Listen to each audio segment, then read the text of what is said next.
Selamat pagi saudara, berjumpa lagi bersama saya Yulia Kesha dalam perbincangan hangat Sapa Sumut. Nah saudara, di Sapa Sumut kali ini kita akan membahas mengenai sinergi bisnis kuliner dan wisata. Seperti yang kita ketahui, kuliner dan wisata memiliki cukup banyak peminatnya di Sumatera Utara nih saudara. Maka dari itu, biasanya bisnis ini dapat membantu sekaligus memperkenalkan bagaimana budaya dan kearifan lokal yang ada di Sumatera Utara. Ya saudara, langsung saja kita akan membincang-bincangkannya karena di sini sudah hadir bersama kita seorang pebisnis F&B, Bang Ahmadi. Selamat pagi Bang Ahmadi. Pagi. Gimana nih Bang kabarnya? Lagi berkegiatan apa Bang? Lagi setelah selesai proyek yang terakhir Taman Selfie Ribbon, ini sedang mengembangkan saja. Pengembangan ya Bang ya. Dan Bang Ahmadi, boleh tahu nggak sih Bang, mulai merintis bisnis kuliner ini dari kapan sih Bang? Tahun 2016 saya mulai ke Binjai, ini kota yang dulu saya besar di sana ya, jadi lebih akrab dengan kota ini. 2016 mulai dengan bekerja sama dengan orang lain dulu, bermitra. Kemudian setahun kemudian memberanikan diri lagi ke tahap lebih lanjut untuk bikin sendirian, nih total sendiri gitu kan. Iya. Tahun 2017 saya buka Taman Selfie. Kemudian di tahun 2020 tepat lagi COVID-nya kita buka Sawah Lukis. Iya Sawah Lukis. 2021 buka Kakuta. Dan 2024 ini kembali buka Taman Selfie Ribbon, yaitu dipindahkan Taman Selfie lama, pindah ke tempat yang baru. Oh, berarti udah lumayan banyak juga nih ya Bang membuka bisnis-bisnis kuliner ini. Ya, kayaknya fokus di sana.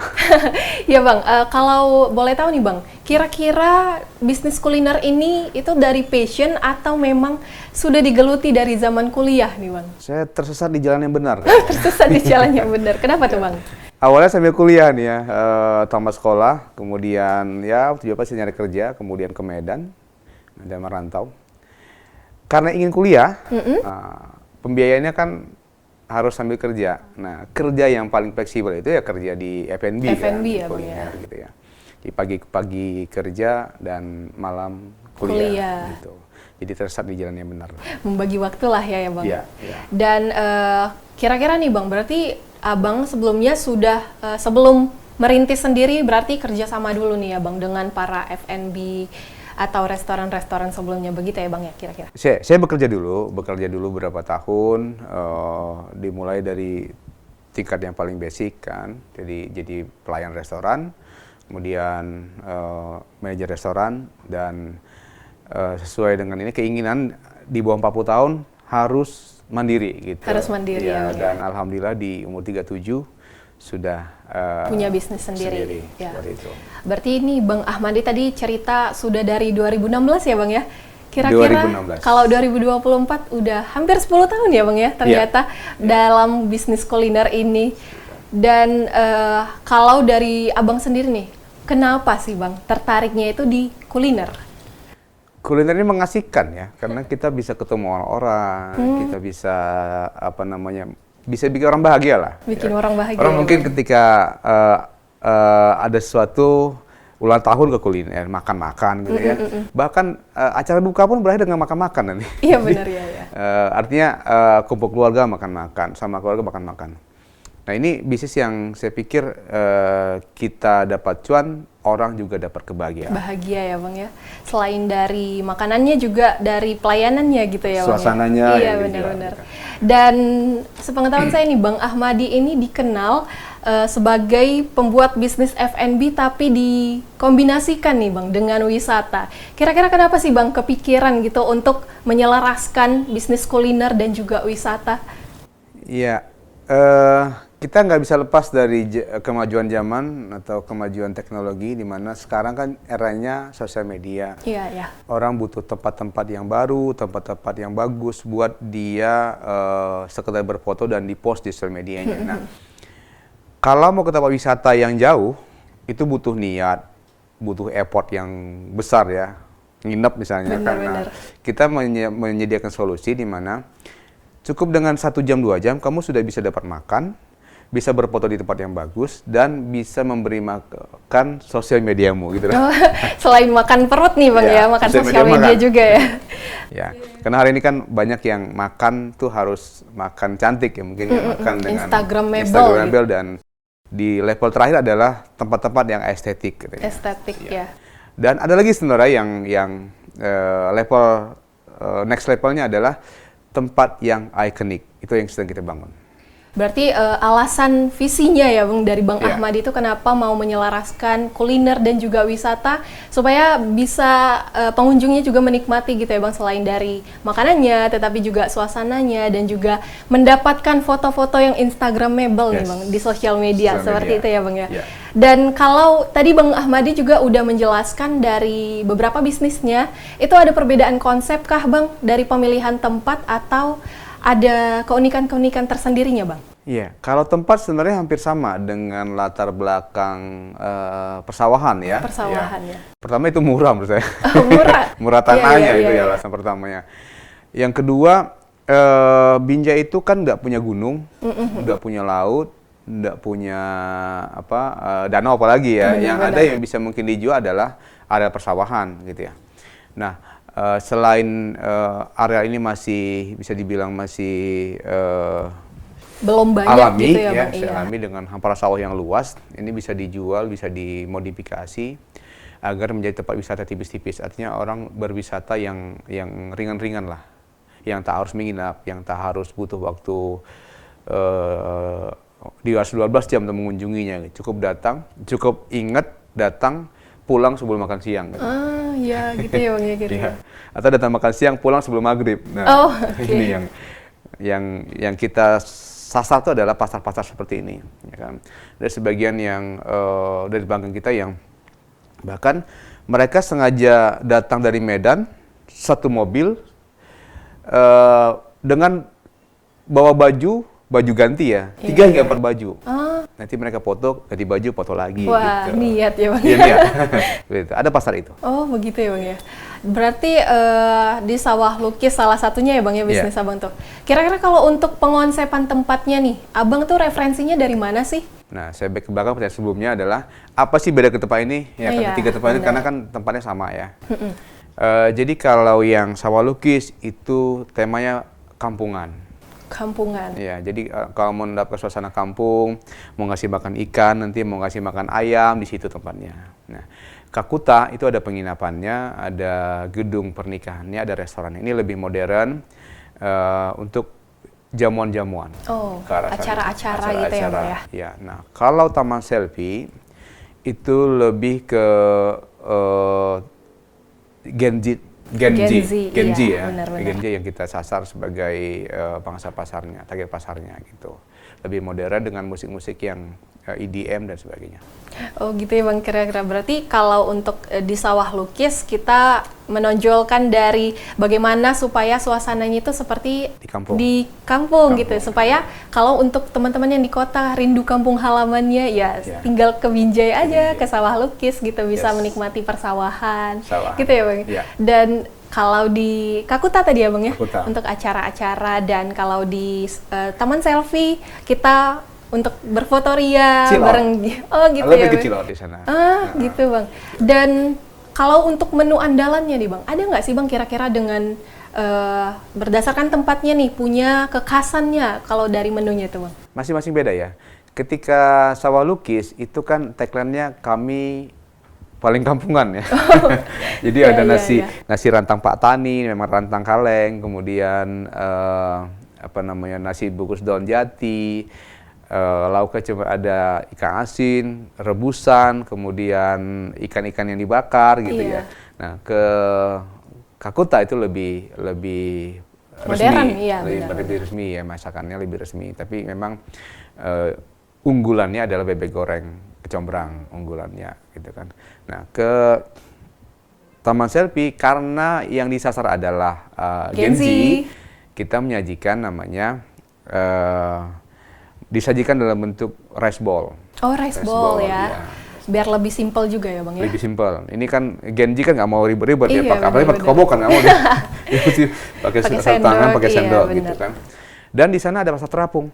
Oh, pasar terapung. Pasar terapungnya, iya. jadi ada baksonya terapung, sate padangnya terapung gitu, dan nanti ada sarapannya terapung. Wow, unik gitu. juga nih Bang. Ya. Itu kalau pasar terapung tuh terinspirasi dari mana tuh Bang? Nah, saya sebenarnya secara kesukuan saya Kalimantan Selatan. Oh, dari Kalimantan jadi, Selatan nih Bang Ahmadinya. Kampung di sana kan ada Martapura, Sungai Martapura, Iya. yang ada pasar terapungnya. Karena Kalimantan kan jalur utamanya bukan darat dulunya, tapi adalah sungai ya. Jadi di kampung halaman bikinlah pasar terapung itu. Dan kalau nggak salah pasar terapung itu bekerja sama dengan UMKM lokal di sana ya Bang ya? Ya, warga sekitar yang dia mungkin hanya hobi buat kue, buat makanan, dia titip aja. Oh gitu. Berarti kalau untuk pasar terapung ini terbuka terus-menerus atau gimana Bang? Terbuka terus-menerus. Ya, berarti kalau untuk mau mencoba suasana makan bakso di atas terapung atau makan kue-kuean, nggak perlu ke Thailand lagi.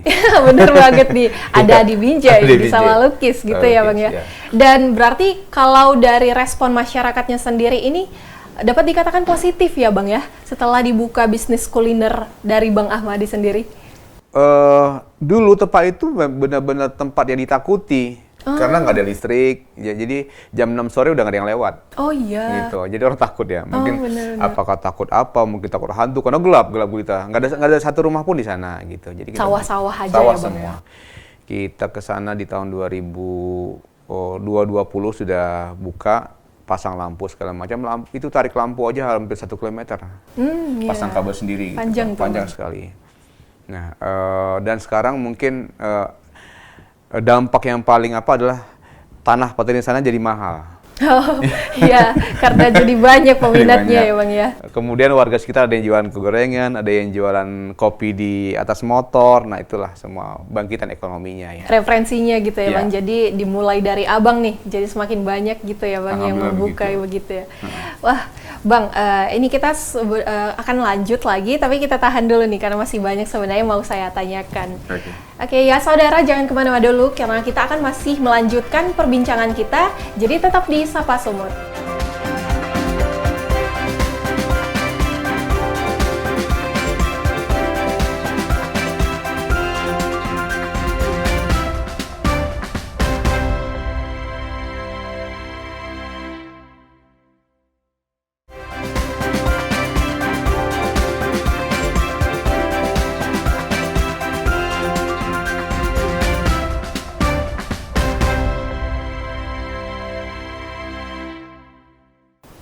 Ya saudara, kembali lagi bersama saya Yulia Keisha dalam perbincangan Sapa Sumut.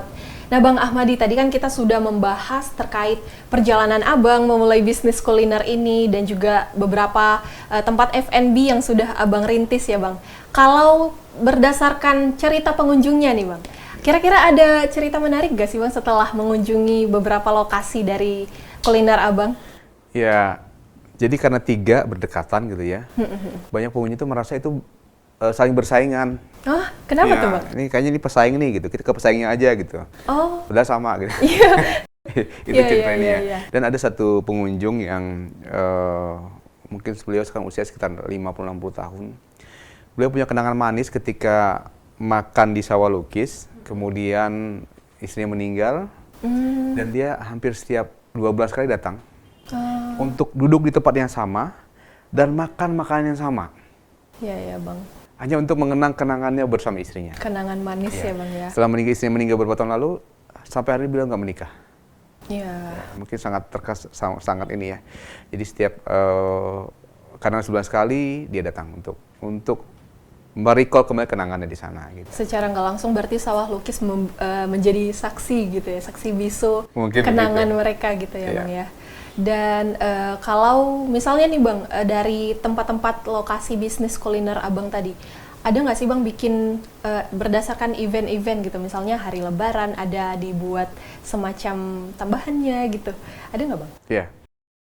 Untuk Sawah Lukis, itu ada namanya Sawah Lukis Session 1, 2, 3 ya. Dan setiap session itu kita bikin ada yang ditambah, ada yang berubah, ada konsep yang berbeda.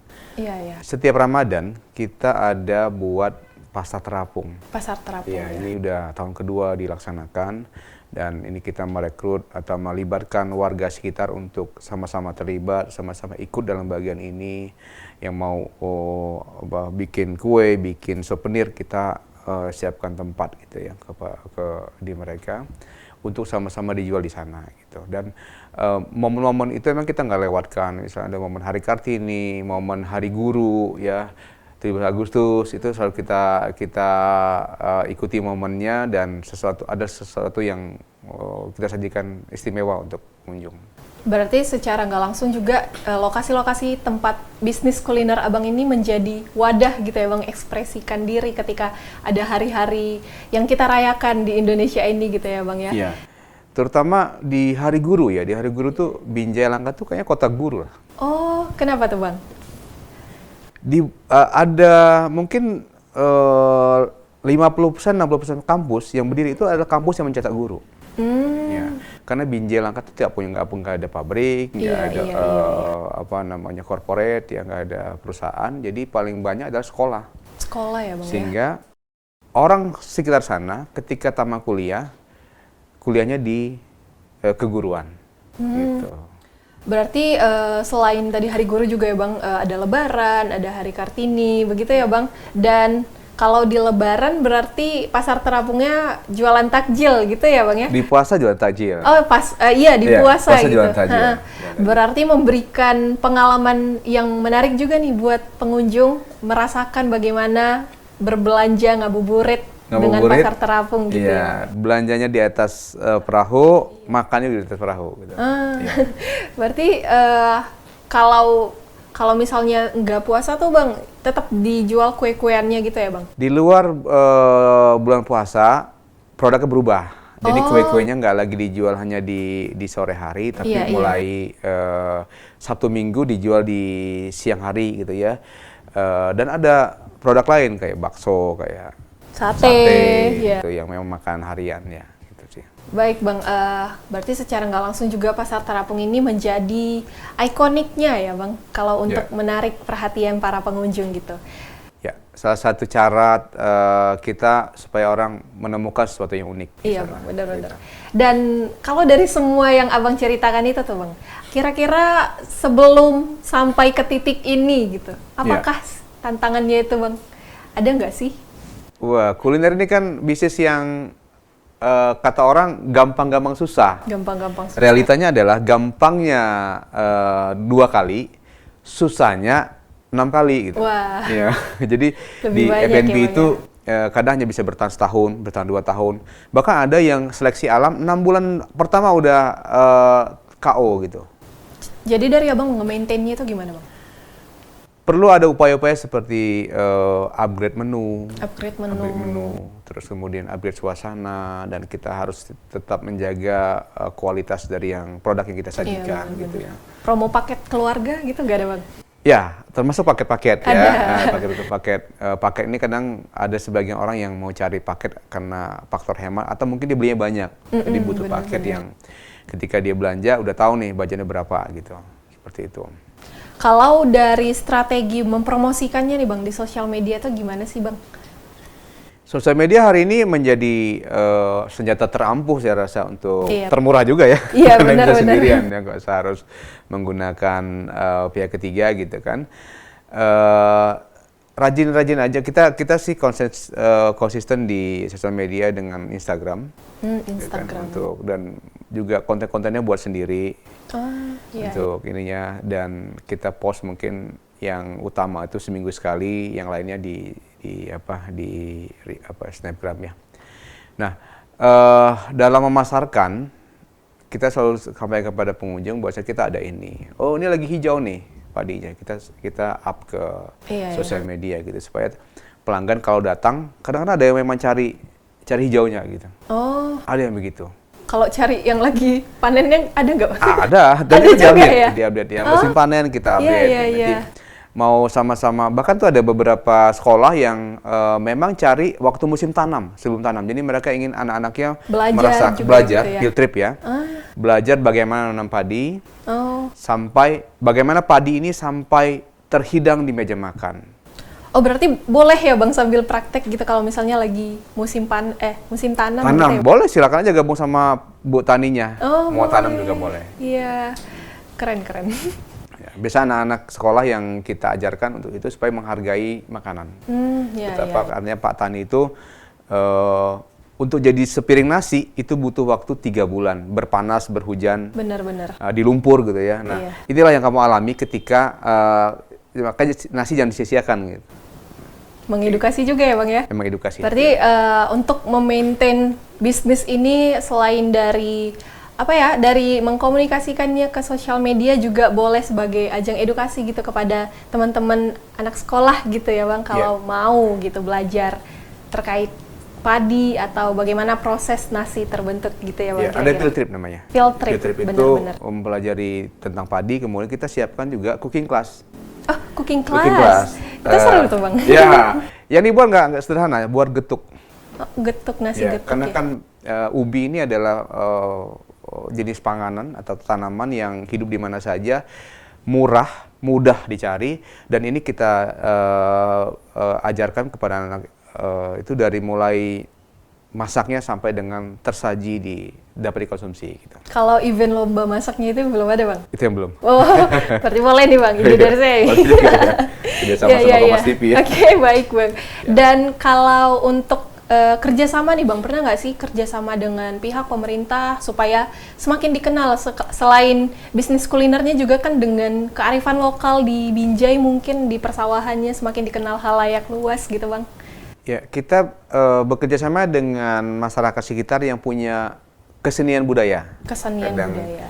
Apa tuh, reo ya? Oh reo. Iya, ada mereka, ya Bang ya? Bang, kita boleh tampil nggak? Silakan, kita kasih panggung gitu kita kasih panggung, nanti kita siapin sound systemnya dan segala macam kan. Nah itu kita dukung, dan kadang-kadang dari sekolah-sekolah juga yang ingin bikin pertunjukan seni, kita dukung dengan kita siapin kelengkapannya. Dan seniman lokal banyak di sana yang bikin video klip. Oh ada juga ya Bang? Iya, terutama kan pangsa pasar musik karo itu kan besar dan sering diproduksi. Nah, saya rasa hampir setiap bulan ada yang take video di situ ya Bang? Untuk video klip di sana. Yang prawedding juga ada tuh kemarin saya lihat. Ya, prawedding juga itulah yang bentuk dukungan dan dari pemerintah mereka bentuk dukungannya kayaknya ada masukan di situs-situs resmi mereka. Kemudian di up di sosial media mereka untuk membantu mempromosikan pariwisata di Kota Binjai.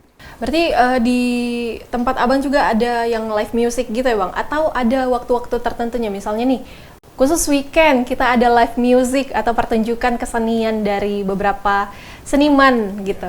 Kita bagi, kalau yang kesenian itu ada di Sawah Lukis. Karena Sawah Lukis memang kan sesuai temanya adalah paling kampungan gitu ya. Ke budaya itu ke Sawah Lukis. Live musik itu di Taman Selfie. Nah, setiap weekend ada di sana, dan terdekat nih yang lagi booming-boomingnya ya, kayaknya gen milenial kayaknya ya, lagi mau war tiket Ceylon Seven gitu.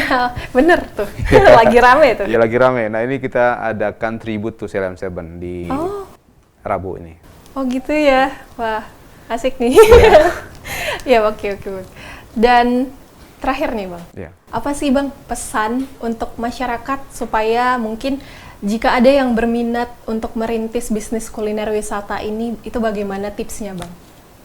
Mulai dari sekarang aja. Mulai dari sekarang? Iya, jangan ditunda-tunda. Jangan tunda-tunda, gitu ya, kemudian kita masing-masing pasti punya jatah gagal ya.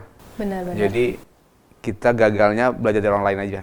Oh, gitu-gitu. Kan banyak referensi yang bisa kita baca, kita tonton untuk kalau bisnis F&B biasa gagal karena apa gitu. Jangan lagi kita yang gagal, artinya F&B itu nggak ada jaminan berhasil, tapi kita bisa meminimalkan tingkat kegagalan. Benar. Iya. Tidak ada jaminan berhasil, tetapi bisa meminimalisir kegagalan. Dengan melihat referensi dengan belajar dari yang sudah gagal gitu. Yang pernah gagal karena apa? Oh ini case-nya gini, dipelajari, ini bisa meminimalkan tingkat kegagalan. Baik, luar biasa sekali nih Bang Ahmadi. Bang Ahmadi terima kasih sudah datang di Sapa Sumut. Oh ya Bang, untuk ada rencana ke depannya gitu Bang untuk bisnis-bisnis kuliner ini?